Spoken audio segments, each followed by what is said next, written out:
Welcome back to another video where we take my salvage Aston Martin Vantage around the North Coast 500.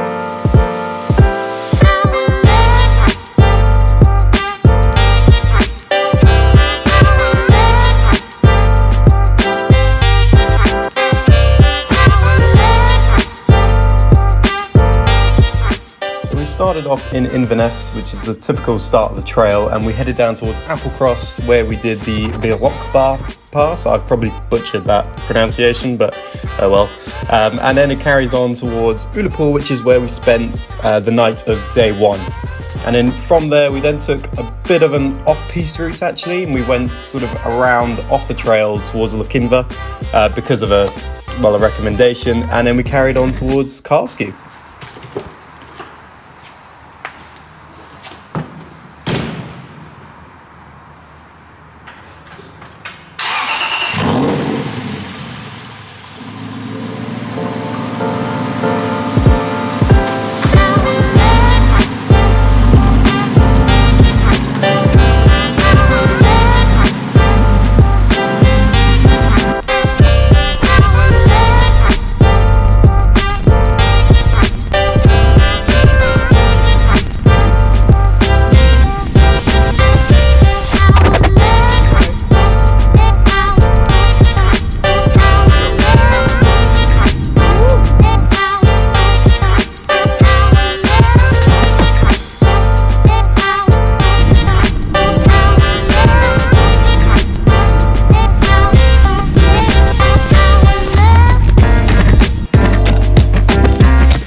Well, I thought I'd take a moment just to reflect on just how quiet it is out here. It's really incredible. What a view we've got on Treat. I mean, we've done very well with the weather here. It is sunny, it's quite cold, but it's not too bad. It's absolutely manageable considering I'm going to be in the car most of the time anyway. But it's just breathtaking. This is the very bottom of Applecross. So we're about to go back up, which I'm sure you'll see some footage of in a second. But it is absolutely stunning. We've got the perfect car, perfect scenery, perfect road, and an okay driver, I suppose. Oh, well, I'm just going to enjoy this view for a little bit, and then we'll get back on up the path.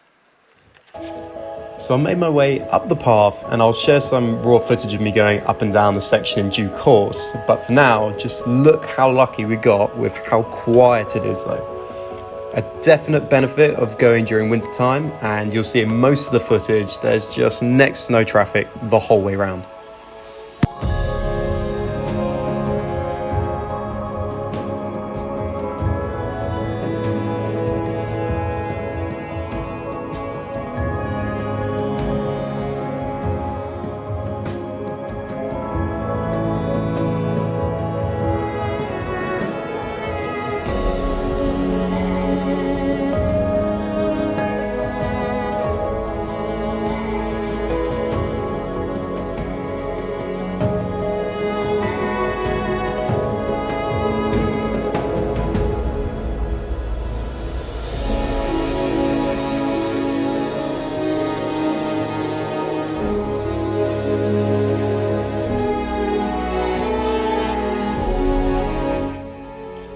So we enjoyed the summit for a bit, took a photo, then got back on our way again.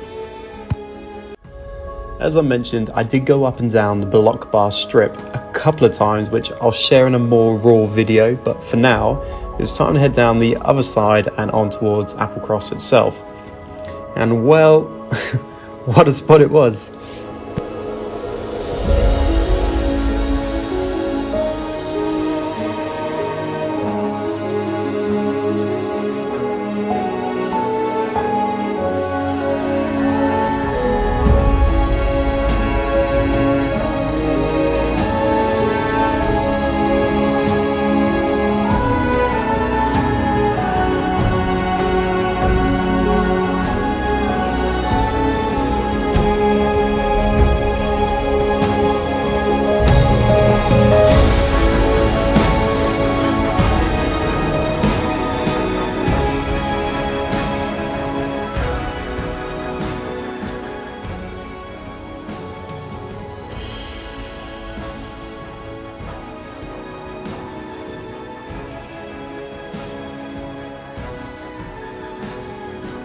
And having rinsed the cinematic footage for every ounce I could, we got back on our way.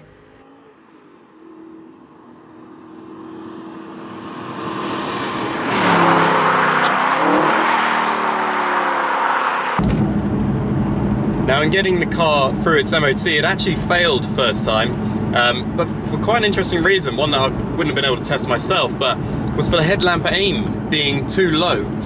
And I just thought that was so strange. I mean, it's passed other MOTs, I've not touched it, so I don't know what on earth could have caused it to drop below that level, unless it just wasn't properly checked before, I don't know, or could have potentially have happened during the crash. I just don't know.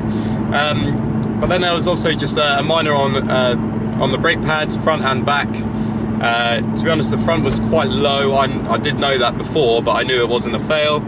And the rear actually had a fair bit on, but before I set off here, I actually changed both sets of brake pads, front and back. So we got brand new brake pads on all wheels at the minute, and it's, well, I just, to be honest, the last place I wanted to break down or to go right down to the discs was going to be in the Highlands.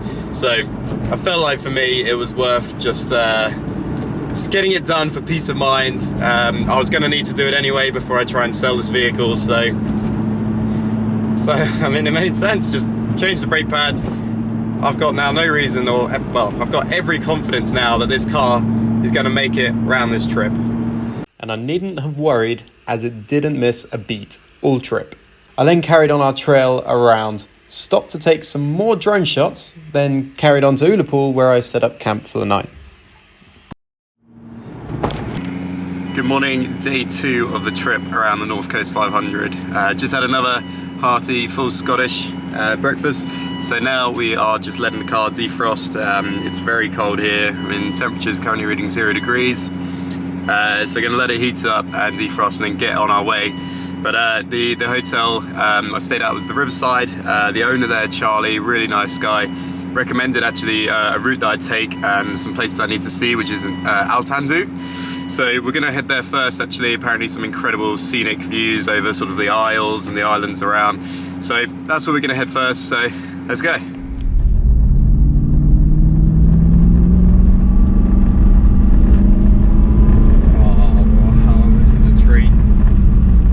Charlie, you are right, mate.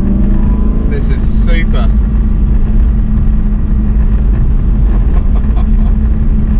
This is exactly what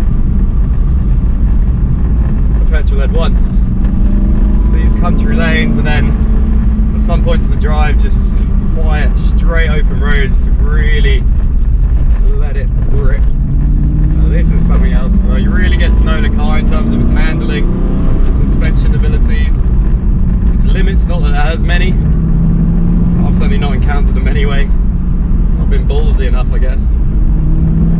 Look at this.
Capturing a sunrise photo, we carried on towards Altandu. I know I said it a lot, but I really picked the best time to go and lucked out with the weather. I was just amazed from start to finish, as displayed in this clip with, well, yeah, you guessed it, more picturesque scenery.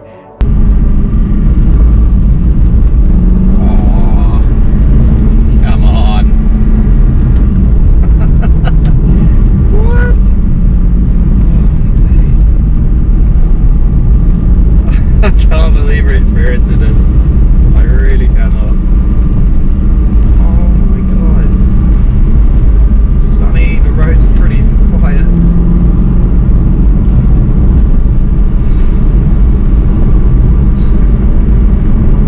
Goddamn.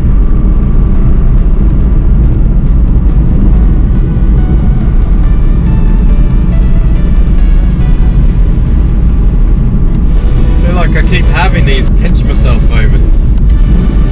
Look at this.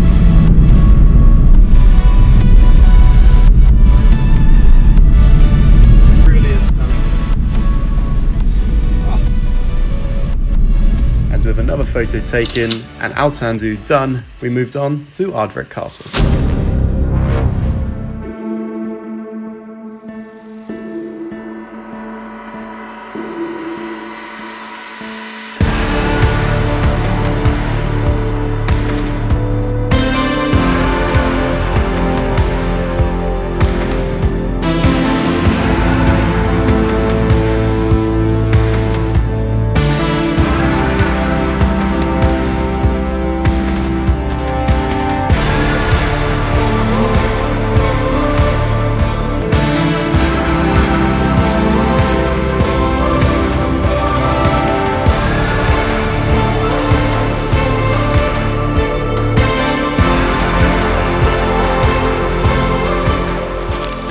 The stance of this car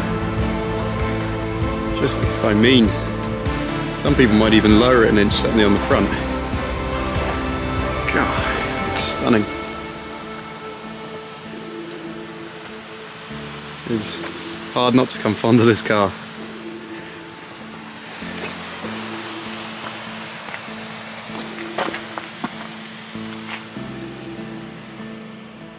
So thank you for watching, and be sure to join us in part 2 of the series where we cross the Karlsky Bridge, head up towards Tongue before bumping into a car rally at John O'Groats.